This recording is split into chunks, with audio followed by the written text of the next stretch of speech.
Hola, hola, bienvenidos al Club de la Buena Gente, un programa distinto presentado por José Antonio Velasco.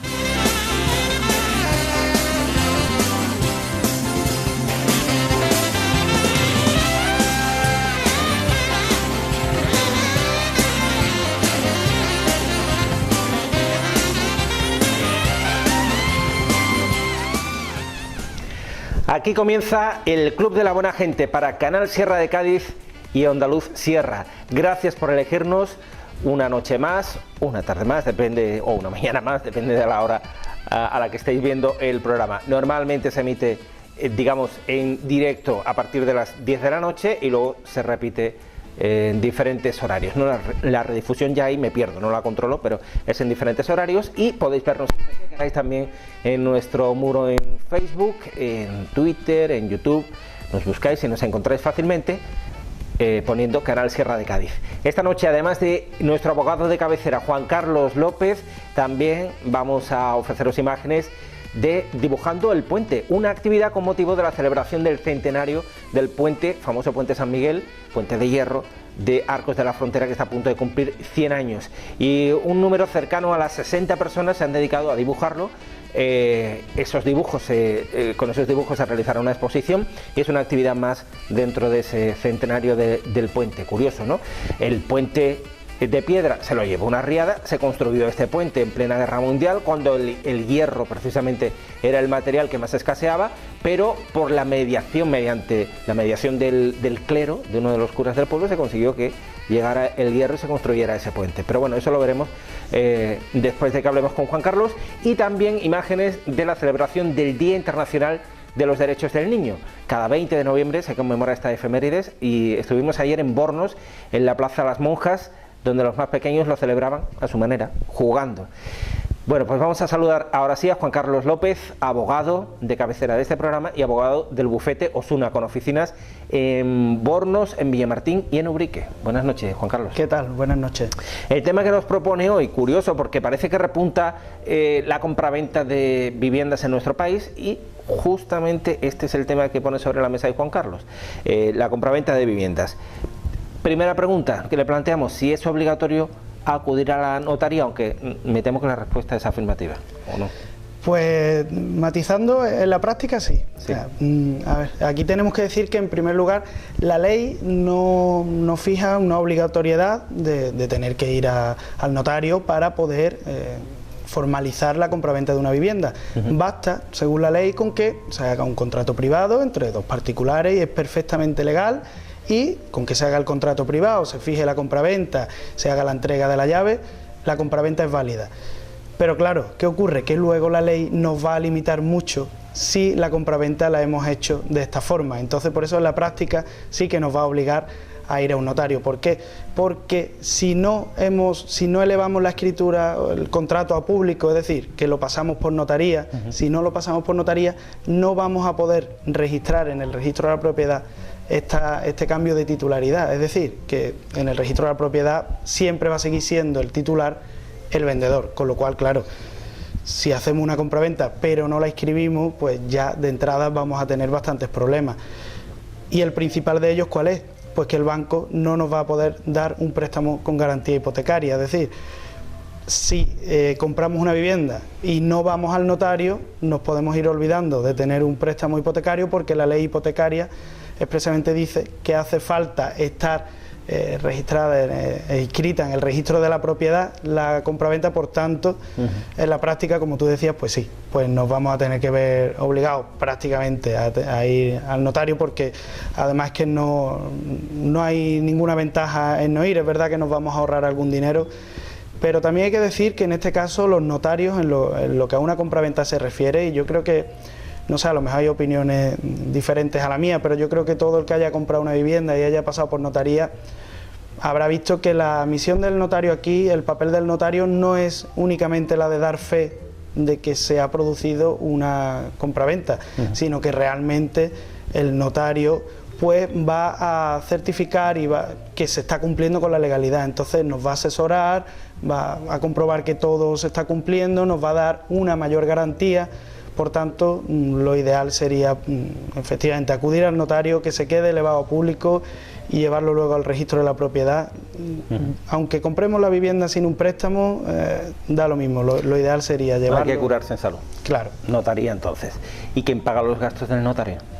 Pues aquí tenemos que decir que la ley lo que dice es libertad de pacto, es decir, como en todo, las partes pueden decir pues que lo pague el vendedor, que lo pague el comprador por mitad, pero sí que establece el Código Civil un supuesto bueno para el caso de que no haya acuerdo entre las partes, y en este caso lo que dice el Código Civil es que se van a repartir los gastos.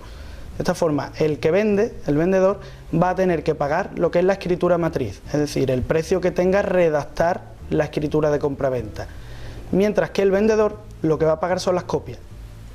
Todas las copias que haya que sacar de notaría de esta escritura las va a tener que pagar el vendedor, mientras que lo que es la propia redacción la pagará el comprador, siempre que no haya acuerdo. En la práctica, en mi experiencia al menos, lo que se suele hacer es que lo paga el comprador todo, pero porque llegan a ese acuerdo las partes, pero que cualquier otro acuerdo es posible y totalmente legal. ¿Cuáles son los documentos que hay que presentar para una compraventa, Juan Carlos?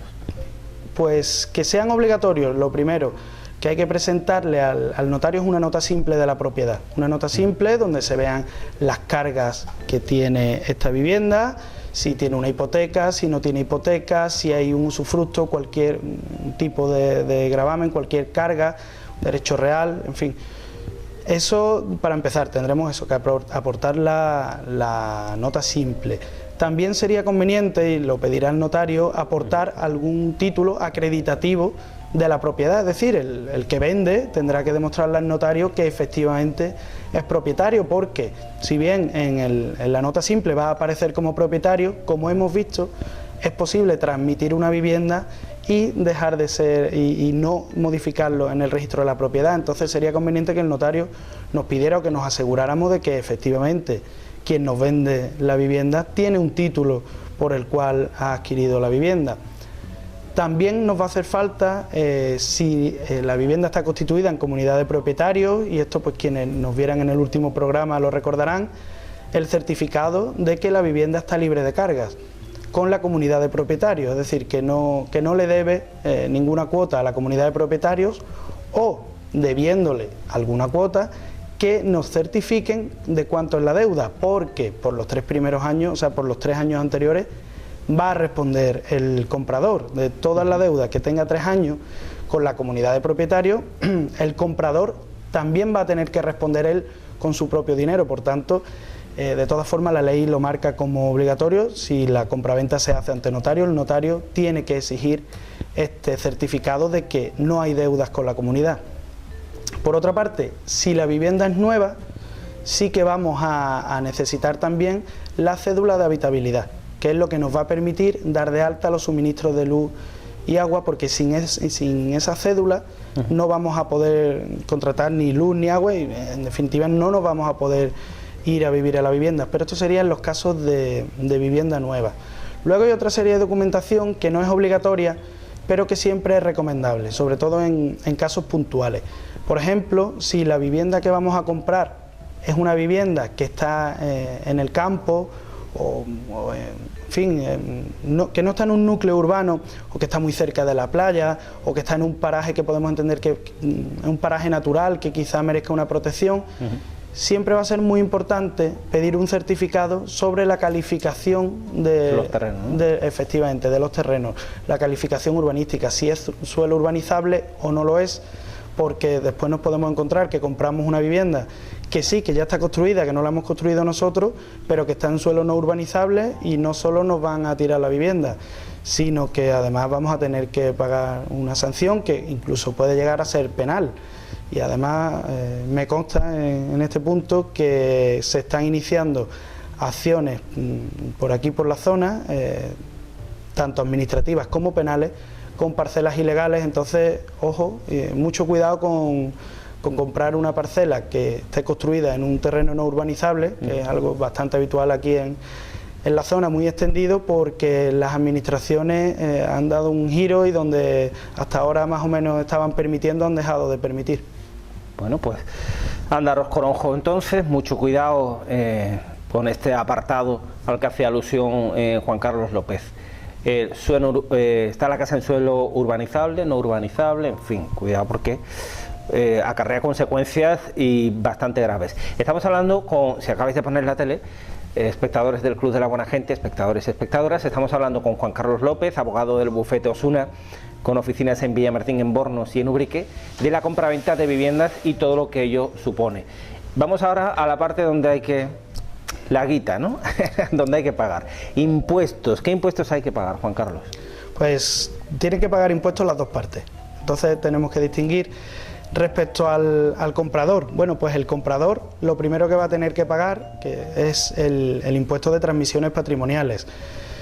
Este impuesto lo que nos hace es, nos coge el precio de la vivienda, el precio de la compraventa de la vivienda y se le aplica un tipo que en Andalucía, bueno, hay una escala y empieza en el 8% y a partir de 300.000 euros sube al 9% y luego termina en el 10% del valor de la vivienda. Pero claro, ¿cuál es el valor de la vivienda?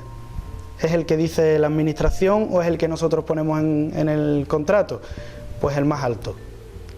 Entonces, efectivamente, el más alto. La administración lo que hace es que fija un valor a la vivienda. Dice, bueno, pues el valor catastral en este municipio se multiplica por un coeficiente y la vivienda, yo estipulo que vale, vamos a poner una cifra, 150.000 euros.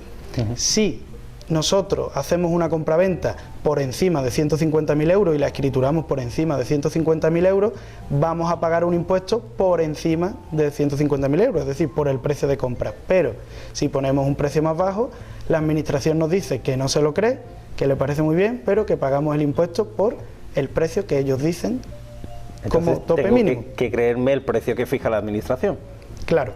O me conviene, en todo caso, ¿no? Sí, eso, bueno, siempre que efectivamente hayamos comprado la vivienda por ese precio, porque si en la práctica compramos la vivienda por un valor mayor, pero una parte la pagamos en negro, no solo estamos cometiendo fraude, sino que además nos podemos ver en un problema porque el comprador, el vendedor tendrá que justificar de dónde le ha venido ese dinero. Entonces, claro, hablamos de todas formas, evidentemente es una medida que se hace para luchar contra el fraude y es como eso, la administración dice, si pagáis más, me pagáis más, pero si lo compráis más barato o me decís que lo habéis comprado más barato, vais a pagar lo que yo no me lo creo y me vais a pagar lo que yo.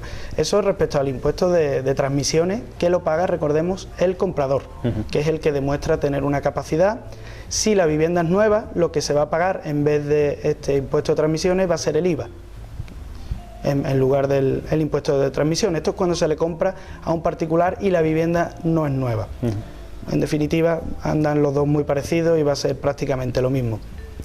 Por otra parte, el comprador va a tener que pagar el impuesto de actos jurídicos documentados, que es un impuesto mucho más bajo, porque se está utilizando un papel timbrado, se llama, que es en fin, y hay que pagar por el uso de ese papel notarial, pero aquí ya hablamos de una cuestión mucho menor. Y luego el vendedor, ¿qué tiene que pagar el vendedor? Pues lo primero que tendrá que liquidar con su ayuntamiento es la plusvalía. El vendedor va a tener que pagar este impuesto de la plusvalía, que ya lo estuvimos tratando en la temporada pasada, que precisamente por unas sentencias del Tribunal Constitucional, que ahora comentaré, este impuesto de la plusvalía lo que nos va a agravar es el incremento que ha experimentado el suelo, con independencia de la construcción que haya, si hay construido o no hay construido, sino lo que es el suelo donde está la vivienda, el incremento de valor que ha tenido ese suelo desde que adquirimos la vivienda hasta que la vendemos, con un máximo de 20 años hacia atrás. Entonces, ¿qué ocurre? Que la ley de este impuesto lo que dice es que desde que yo compro la vivienda, todos los años esta vivienda se me incrementa un tanto por ciento de valor. Aquí juegan los municipios porque es un impuesto municipal y en cada municipio este porcentaje es diferente. Pero claro, ¿qué ocurre? Que hemos vivido, claro, hasta entonces, hasta hace 10 años vivíamos en una época en la que nadie discutía que la vivienda siempre iba creciendo, a veces más, a veces menos, pero el valor de la vivienda siempre crecía. Sin embargo, esa tendencia a partir de 2008 se rompió y ahora nos estamos encontrando con viviendas que efectivamente se venden más baratas de lo que costaron y con suelos que hoy no valen lo que costaban en 2007 o en 2006. Entonces el Tribunal Constitucional aquí lo que ha dicho es que no hay que pagar el impuesto de plusvalía si conseguimos acreditar que el valor del suelo hoy es más bajo que cuando lo compramos, es decir, que no tenemos ningún beneficio respecto al suelo. Esto lo ha dicho el Tribunal Constitucional y la consecuencia es que se va a modificar la ley. Ya está el proyecto de ley hecho, todavía no se ha aprobado, pero en definitiva ya sí que va a ser por ley, que hasta ahora no lo era, ha habido que acudir a los tribunales, que efectivamente si no hay un beneficio no hay por qué pagar el impuesto, lo cual no quiere decir que no haya que liquidarlo, con lo cual el vendedor siempre va a tener que liquidar la plusvalía. Por otra parte, al año siguiente, en su declaración de la renta, pues va a tener que pagar, va a tener que declarar esa ganancia que ha tenido al vender la vivienda y tendrá que tributar en el IRPF, pero eso ya en el ejercicio, o sea, cuando acabe el ejercicio, lo que es la declaración del año siguiente, en abril del año siguiente al que se produce la venta, tendrá que tributar por ese dinero que ha ingresado con la venta. Y un dato importante que hay que tener en cuenta y es que si no se pacta lo contrario, el vendedor va a tener que pagar el recibo de contribución del año íntegro. Entonces, mucho cuidado, sobre todo con las compraventas que se hagan a principios de año, porque si compro una vivienda el día 1 de enero, el vendedor es quien va a pagar el recibo de contribución entero del año en el que yo la compre. No se va a prorratear, sino que el ayuntamiento se lo va a girar a quien era el propietario a primero de año. Con lo cual, mucho cuidado, y en todo caso, lo que siempre se puede hacer es pactar lo contrario, pactar con el comprador que se tiene que hacer cargo él o incrementar el precio de la compraventa, en fin, para que finalmente sea el comprador. Pero eso ya, libertad de pacto.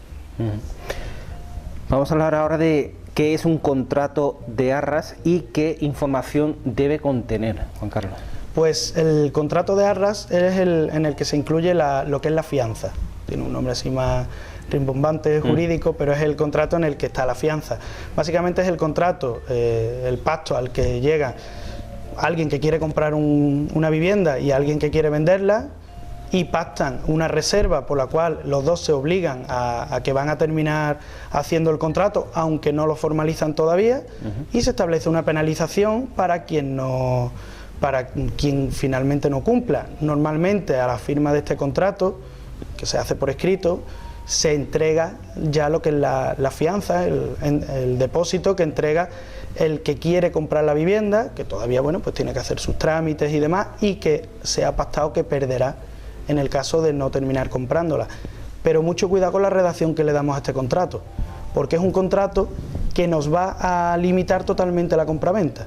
Es decir, que no es un contrato que simplemente diga, pues yo quiero comprar el piso y entrego 2.000 euros, no sería un contrato válido. El contrato de arras como tal, los elementos que tiene que contener, pues tiene que venir perfectamente descrita la vivienda, se tiene que haber pactado ya un precio, cuál va a ser el precio de la vivienda, tenemos que pactar en qué fecha como máximo se va a formalizar el contrato y se va a entregar la vivienda. Es decir, que prácticamente todos los elementos que van a estar en el contrato de compraventa ya están en este primer contrato de arras. Entonces cuidado con firmarlo a la ligera, con darle una redacción rápida o con firmar lo que nos ponen por delante, porque se nos puede ver condicionada la compraventa. Y además, un dato importante es que el comprador, a mi juicio al menos, se debe pactar que la penalización por el incumplimiento sea la misma, tanto para el comprador que para el vendedor, que no sea solo, bueno, pues si al final no me compras la casa, me quedo la fianza. Bueno, pero ¿y si tú no me la vendes porque se la vendes a otro o porque cambias de idea? ¿Cuál es la contraprestación para mí? Entonces, que se pacte algo recíproco, en el que ambas partes arriesguen lo mismo. ¿Y ocurre algo o pasa algo si no se comunica esa compraventa al registro de la propiedad? Pues lo que va a ocurrir es que no va a tener eficacia la compraventa frente a terceros. La transmisión de la vivienda no se hace con el registro de la propiedad. El registro solo tiene efectos, digamos, de publicidad y de probatorios, y para que la gente pueda saberlo. Lo que se llama el tercero de buena fe pueda saberlo, pero la vivienda se adquiere con la firma del contrato y la entrega de la llave. Es lo que en derecho se llama la teoría del título y el modo, y lo que viene a decir es eso: una vez que firmo el contrato de compraventa y recibo la llave, pago el dinero de la compra y recibo la llave, la vivienda ya es mía, la lleve o no la lleve al registro, igual que cuando se produce una herencia, todo. Cualquier forma de adquirir la propiedad, llevarlo al registro no te convierte en propietario, tú ya eres propietario antes de llevarlo al registro, pero claro, no estar en el registro tiene muchos inconvenientes. El que ya hemos comentado antes, por ejemplo, no vas a poder hipotecar la vivienda. Y un caso, bueno, en el que es extremo, pero que se puede llegar a dar. Imagínate que el vendedor le vende la misma vivienda a dos compradores diferentes.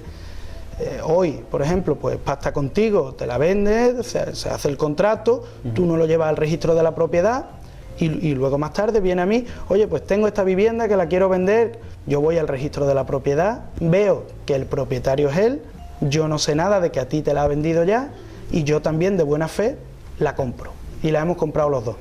Ahora, ¿para quién es la vivienda? Pues para el primero que vaya al registro, no para el primero que la compró. Mucho cuidado con eso, siempre que sea de buena fe, claro.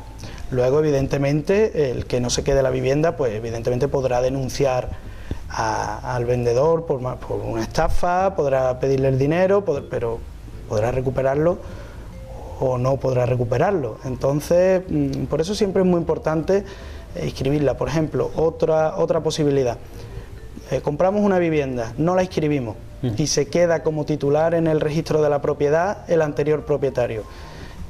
Ese anterior propietario tiene una serie de deudas, lo embargan, le buscan los bienes y ven que en el registro de la propiedad aparece que es propietario de esta vivienda. Pues van a embargar nuestra vivienda como si fuera de él. Luego podremos empezar una batalla legal y terminaremos levantando el embargo. Pero desde luego tendremos que pelearlo, no hay certeza de cuándo se podrá acabar eso, cuánto tiempo tardará, y lo cierto es que inscribir en el registro de la propiedad no es tan caro y es un trámite que es muy conveniente hacerlo. Bueno, y la última pregunta que le planteamos a Juan Carlos respecto al tema de esta noche, la compraventa de vivienda. ¿Existe alguna garantía al comprar una vivienda? Sí, sobre todo en las viviendas nuevas. Las viviendas nuevas van a tener una garantía de hasta 10 años, dependiendo del tipo de los defectos. Podremos estar el seguro decenal, que hay que contratarlo obligatoriamente, el promotor tendrá que haber contratado este seguro, que nos va a cubrir durante 10 años defectos en la construcción que hayan ocurrido, que no esté bien ejecutado, en fin, fallos estructurales, cualquier tipo de problema lo va a cubrir este seguro siempre que esté contratado. Si no, bueno, pues podremos ir directamente contra el promotor o contra el arquitecto, en fin, contra todos los profesionales que han intervenido en la obra de la vivienda, siempre que la vivienda sea nueva o cuando la compremos todavía no lleve 10 años construida. Vamos a tener esa especial garantía. Pero si la vivienda no es nueva, si compramos una vivienda de segunda mano que tiene más de 10 años, la garantía solo es de 6 meses. Y además es muy difícil poder utilizar esta garantía. ¿Por qué? Porque lo que dice la ley es que nosotros al comprar una vivienda compramos un objeto cierto, es decir, nosotros hemos estado allí, hemos visto la vivienda, hemos visto los desperfectos que podía tener, si la lavadora funcionaba o no funcionaba, si el frigorífico, si salía agua cuando abríamos el grifo, es decir, cualquier tipo de posible avería. Nosotros hemos ido allí y hemos comprobado que no había nada. Si luego resulta que sí había una avería de este tipo, para poder reclamarle al vendedor tendremos que acreditar que nos engañó, que nosotros lo hicimos bien, fuimos, vimos que en aquel momento funcionaba, pero que es que nos había engañado, o que la avería, que hizo algo de mala fe después de nosotros visitarlo y hasta que nos entregó la vivienda. Entonces va a ser bastante complicado poder aprovecharnos de, digamos, poder ejercitar este derecho. Entonces mucho cuidado cuando vayamos a ver una vivienda, vamos a comprobarlo todo, porque podemos vernos luego en ese problema de que no nos lo va a cubrir nadie. Bueno, pues ya habéis visto cuántas cuestiones y detalles hay que tener en cuenta a la hora de comprar o vender una vivienda. Si nos ha quedado suficientemente claro, aunque yo creo que sí, ¿no?, por la exposición y la argumentación de Juan Carlos, porque además se explica sin tecnicismos y yo creo que eso llega, pero si no, tenéis oficinas del Bufete Osuna en Bornos, en Villamartín y en Ubrique, y este señor sabe un montón del tema, así que poneros en contacto con él si tenéis alguna duda respecto al tema de compraventas de vivienda. Hombre, yo solo puedo decir, es una opinión personal, que como me decía una amiga hace poco, su peor inversión fue comprar una vivienda, y hay algunos economistas a nivel internacional que dicen que nos han vendido el rollo ese de que tener una vivienda en propiedad es lo mejor que hay. Pero bueno, vamos a dejarlo, que me entiendo en un jardín, que me parece a mí que... Pero vamos, que no, que mucha gente piensa tener una vivienda en propiedad, que uy, hay que pagar. Bueno, Juan Carlos ha hablado de todos los impuestos que hay que pagar. El alquiler es tirar el dinero, es otro de los dogmas que nos han vendido, y yo siempre digo, de todas formas, vamos, evidentemente animo a quien esté en condiciones de comprar una vivienda que lo haga, porque... En fin, así además pues, se incentiva la economía, evidentemente, pero eso de que no es que el alquiler es tirar dinero, bueno, es comprar tranquilidad también. O sea, que es otra de las cuestiones que hay que valorar. Esta amiga a la que yo me refiero tiene 3 viviendas en propiedad que las quiere vender, y se ha ido de alquiler y está encantada. Porque claro, cualquier problema que le surge, pues tiene que ser el casero, el propietario de la vivienda, quien lo resuelva, ¿no? Entonces, claro, está a la mar de tranquila. Pero bueno, que cada uno, el que quiera comprar, el que quiera que vende, el que quiera que alquile. Eso ya tenéis total libertad. Y si tenéis dudas, pues acudid al Bufete Osuna, bien en sus oficinas de Bornos, bien en Villamartín o en Ubrique. Juan Carlos, pues muchísimas gracias y hasta la próxima. A vosotros, un saludo. Después de la publicidad nos vamos hasta el Puente San Miguel, o el Puente de Hierro de Arcos, que muchos habréis atravesado por ahí, bien a pie o en coche, que aunque no lo parezca, pero va a cumplir 100 años, muy pronto. Ahora se cumplen 100 años de que una riada se llevara por delante el puente de piedra, el anterior a este. Y creo que en un par de años se cumplen 100 años desde que se inaugurara este puente. El caso es que se están realizando una serie de actividades y una de ellas era dibujando el puente. Unas 60 personas procedentes de diversos puntos de la provincia de Cádiz, pero también de provincias como Sevilla, pues se dedicaron durante la jornada del sábado a eso, a dibujar, a plasmar en papel ese puente. Nosotros estuvimos con ellos. Veréis el resultado después de la publicidad.